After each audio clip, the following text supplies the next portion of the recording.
avant-hier, bien-aimé, influencer tes frères, influencer tes parents. Et donc toi, tu as vu la manière à laquelle, bien-aimé, ils sont morts. Et aujourd'hui, frère, ayant donné ta vie à Jésus, cette même chose, bien-aimé, se manifeste identiquement. Bien que tu as accepté Jésus, alors là, il faut prier. Il faut se lever pour détruire, bien-aimé, les racines des portes héréditaires. Alléluia. Dans le puissant nom de Jésus-Christ de Nazareth, notre Dieu et notre Père, nous te bénissons et nous t'adorons. Merci pour la force, merci pour la grâce que tu nous accordes, ô Dieu, depuis le premier jour de ce jeûne jusqu'au deuxième jour.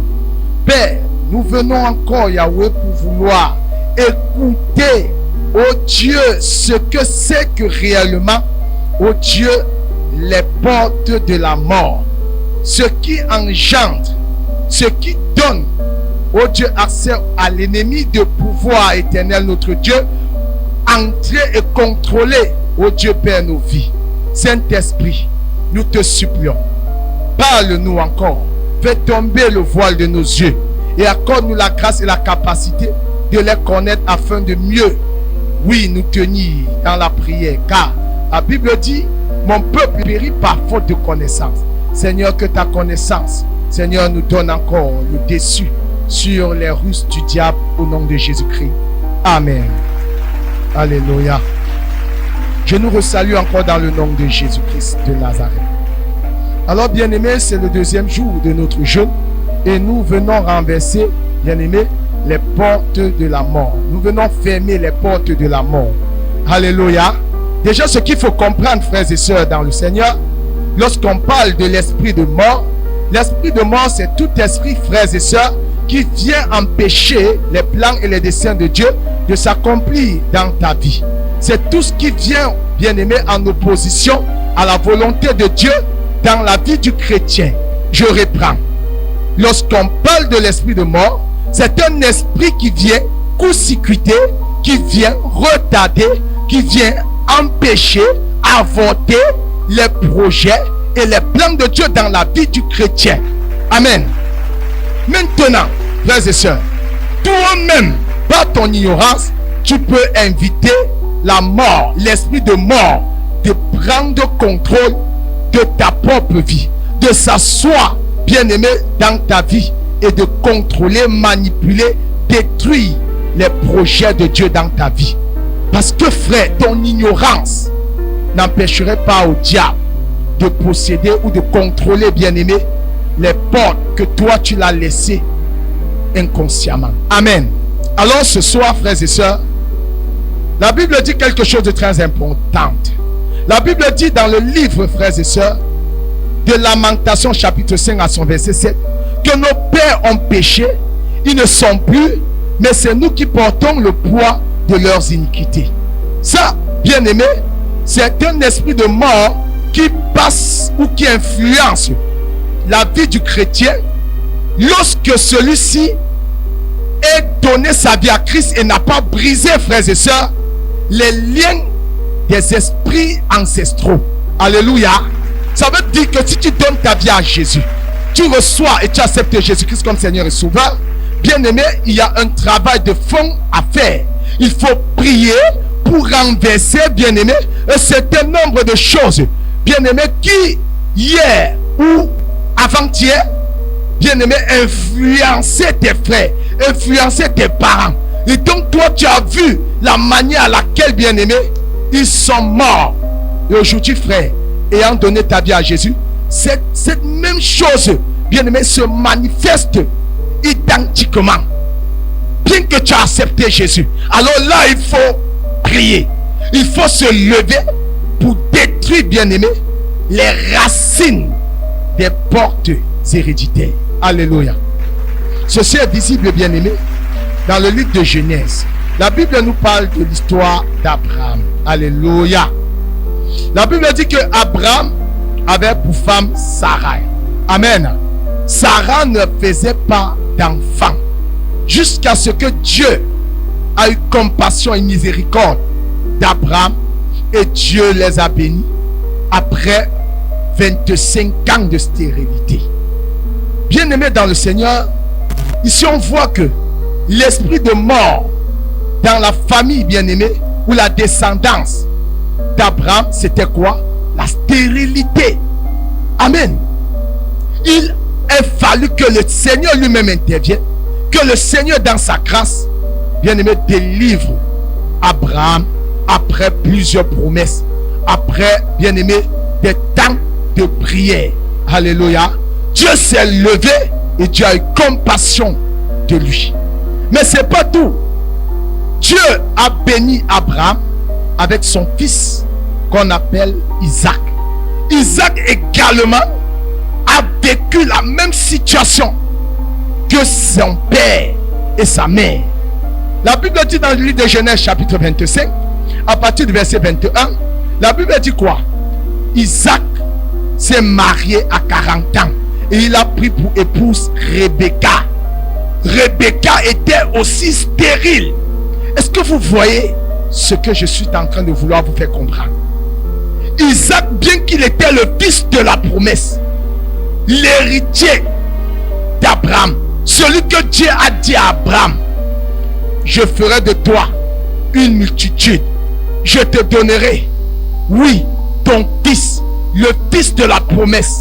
Mais l'esprit là n'a pas, bien aimé, regardé, parce que non, c'est Isaac, le fils de la promesse, du coup il ne peut pas agir. Non. Ce que je vais vous faire comprendre, c'est que tu peux être né de nouveau. Le fait que tu sois né de nouveau, bien aimé, n'annule pas toujours les esprits de réclamation familiale si tu ne te lèves pas dans la prière. Hello, il faut briser ces liens. Il faut te lever. Il faut te révéler. Il faut te faire violence. Alléluia. On a vu des personnes, même étant dans la foi, vivre similairement les mêmes situations que leurs parents, que leurs ascendants, leurs grands-parents avaient vécu. Une certaine spirale de malédiction dans la famille. Mais lui, ayant reçu Jésus, croyant que non, les choses anciennes sont passées, toutes choses autant pour moi sont devenues nouvelles, lui donnait le plein droit de ne pas briser ses puissances. Non, bien aimé, la Bible, lorsqu'elle dit que les choses anciennes sont passées, voici toutes choses sont devenues nouvelles, ceci, bien aimé, rentre, bien aimé, dans la mesure que tu t'es relevé, tu t'es levé, tu as pris conscience, tu as prié pour briser, bien aimé, de telles situations dans ta vie. Alléluia. Il y a des familles, bien aimées, où c'est la stagnation chronique. Personne n'a réussi. Alléluia. Personne n'a un bon travail. Vous pensez que c'est normal? Des familles où tout le monde, bien aimé, connaît une certaine stérilité, un accouchement difficile. La mère n'a fait que 2 enfants. L'enfant que la mère a engendré, elle aussi ou lui aussi, fait aussi 2 enfants. Sa descendance, pire, ne fait plus d'enfants. Vous pensez que c'est quoi? Ça, c'est un esprit de stérilité. Regardez Abraham. Abraham, l'homme de foi. Sa foi a parlé et Isaac est venu. Ce soir, je suis venu te dire, il faut que ta foi parle afin que ton Isaac vienne à l'existence. Alléluia. Et si quelqu'un m'entend, il faut que ta foi soit au-dessus des challenges. Je ne sais pas ce que tu vis. Je ne veux pas savoir. Mais la bonne nouvelle que j'ai à t'annoncer, c'est qu'à la mention du nom de Jésus-Christ, tout genou fléchit. Est-ce que tu crois en ça? Si tu crois en ça, acclame pour le Seigneur Jésus. Alléluia. Bien-aimé, il y a une autre catégorie de portes que nous souffrons, bien-aimé, par nos propres actes. Que quelqu'un dise, je n'ouvrirai plus les portes à la mort dans ma vie. Au nom de Jésus. Saint-Esprit de Dieu, je t'en supplie, déchire les écailles, enlève le voile de mon entendement spirituel. au nom de Jésus. Amen. Autre porte qui apporte la mort, bien-aimé, c'est le péché. Alléluia. Jean chapitre 5, verset 14. Alors, la Bible dit quoi? Ça, c'est l'histoire du paralytique à la piscine de Bethesda. C'était un homme qui était paralysé, ça faisait 38 années. Et chaque fois qu'il fallait se jeter dans l'eau, parce qu'à l'époque, bien aimé, c'était les portiques. Alors, et celui qui se jetait dans l'eau lorsque l'ange était descendu, qui se jetait le premier dans l'eau lorsque l'ange était descendu, recevait sa guérison. Alors tout le monde passait, le premier se jetait, recevait leur guérison. Alors ce paralytique de 38 années de maladie n'avait pas la force pour se jeter dans de l'eau, parce qu'il fallait bien que quelqu'un le tienne la main. Mais cependant, frère, qui allait le tenir la main? D'autant plus vrai que chacun voulait être guéri. Alléluia. Personne ne pouvait le faire. Même si quelqu'un avait la volonté, quand on le tenait la main, celui qui a souffert, qui pouvait se déplacer le premier, tombait à l'eau et recevait sa guérison. Alors, il était condamné à la souffrance. Je ne sais pas, bien-aimé, quelle est cette souffrance à laquelle tu traverses. Je ne sais pas quelle est cette souffrance à laquelle tu vis. Bien-aimé, la bonne nouvelle que j'ai à t'annoncer, c'est que ce paralytique, lorsque Jésus l'a rencontré, je veux te dire ce soir, ta façon de prier va poser un regard particulier sur Jésus. Oh, je dis, ta manière de prier, ta façon de te faire violence, ta façon de crier à Dieu, Dieu va s'arrêter à ton sujet ce soir. Alléluia. Est-ce que quelqu'un m'entend? Ce paralytique, lorsque Jésus l'a rencontré, les données ont changé. Les données ont changé. J'ai une bonne nouvelle à t'annoncer. Bien aimé, les données vont changer dans ta vie après ce jeûne. Les données vont changer dans ta vie. Tout ceci va passer par ta détermination. Tout ceci va passer par ta violence. Car il est écrit que depuis le temps de Jean-Baptiste, le royaume des cieux est forcé. Et seuls les violents qui s'en emparent. Est-ce que tu es violent? Oh, si tu es violent, donne-moi un amen. Alléluia. Est-ce que quelqu'un m'entend? Bien-aimé dans le Seigneur, lorsque Jésus l'a rencontré, Jésus lui a dit: que veux-tu que je fasse pour toi? Jésus te pose la question: que veux-tu qu'il fasse pour toi? Ne te comporte pas comme ce paralytique. Bien-aimé, le paralytique a commencé à tergiverser. Oh non, Jésus, tu vois, vraiment les gens ne m'aiment pas. Vraiment, il y a tellement de personnes méchantes sur cette terre, Jésus. Il a commencé toute la philosophie. Jésus a dit: c'est pas de ça que je t'ai posé comme question. Que veux-tu que je fasse pour toi? Veux-tu marcher, oui ou non? Alléluia. Alors lorsqu'il a dit oui, Jésus a dit quoi? Lève-toi, prends ton lit et marche. Alléluia. Bien-aimé dans le Seigneur, Jésus t'attend. Jésus t'attend. Jésus a besoin, bien-aimé, de voir ton sacrifice, de voir, bien-aimé, ta détermination. Alléluia. Est-ce que quelqu'un m'entend? Est-ce que tu es prêt? Est-ce que tu vas continuer à te faire violence? Alléluia. Bien-aimé, la chose qui m'a beaucoup marqué, c'est qu'après que Jésus a fait marcher le paralytique est parti. Plus tard, Jésus le rencontre dans le verset 14 de Jean chapitre 5. Jésus l'interpelle. Jésus lui dit: hey, jeune homme, fais très attention. Ne pêche plus de peur qu'il ne t'arrive quelque chose de pire. Alléluia. Bien-aimé, le péché apporte la paralysie dans la vie du chrétien. Le péché apporte la mort. Le péché apporte la mort spirituelle. Tu es séparé d'avec Dieu. Alléluia. J'ai envie de dire à quelqu'un: un chrétien qui marche dans le péché, c'est un chrétien qui a décidé volontiers, bien-aimé, ne pas voir les desseins de Dieu s'accomplir dans sa vie. Est-ce que quelqu'un m'entend? C'est pourquoi Jésus s'adresse au paralytique. Il dit: hey, Aujourd'hui, tu es guéri. C'est beau. Mais le tout n'est pas de se connaître que tu es guéri. Le tout n'est pas que de marcher, mais c'est de connaître ce qui a permis, ce qui a laissé à cette paralytique. C'est quoi? Jésus lui dit, c'est le péché.